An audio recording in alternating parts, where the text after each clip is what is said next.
Fans, let your Champions League phase leader talk to you. Yesterday we had the last match day of the Champions League, match day 8 in this new league phase. By the way, the poll I did, majority of you said they like the new format, so be it. Now the new format had Arsenal winning 8 out of 8 matches. Zote, yani, mimi ni mbaya, unaget? 8 out of 8, 24 points in the bag, topping the standings. That game went exactly as I thought it would be, by the 2 goals we conceded. It's the first time in the Champions League we've conceded 2 goals.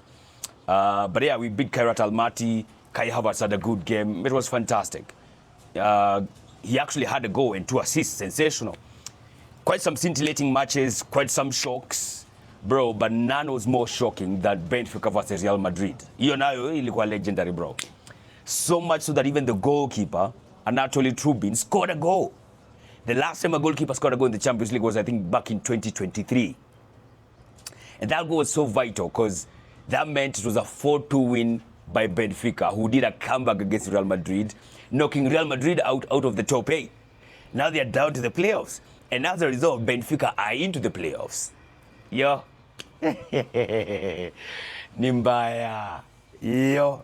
Madrid had that game with 2 red cards, both of which were conceded in, I think, in like a span of 3 minutes.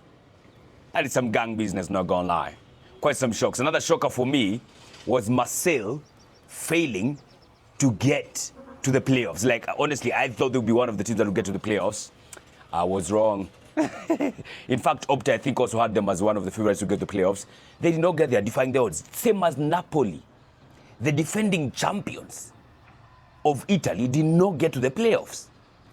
That is criminal. Absolutely criminal from Napoli, man, not gonna lie. Jana pia, wawekezaji manze tumekulishwa mbaya, not gonna lie. Jana Mhindi was laughing all the way to the goddamn bank again, like he always does, bro. I'ma be honest, jana kuna watu walikuwa wanasema ndio time yao kutoka kwa block.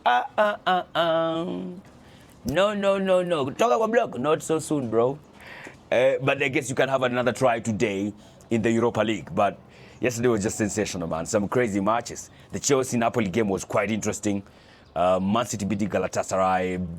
Barcelona conceded the first minute. I mean, they conceded the first 3 minutes. Crazy.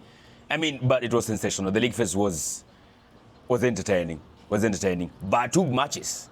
Monaco-Juventus. How the hell did that game end as a 0-0 draw? Because then ilitoa watu wengi kwa pesa. That was crazy. The other one, was there another 0-0 draw? I think that was the only 0-0 draw. And that was enough to take people out of the goddamn money. But it's a Champions League phase, man. Absolutely sensational. But let me tell you why this is even more interesting for Arsenal.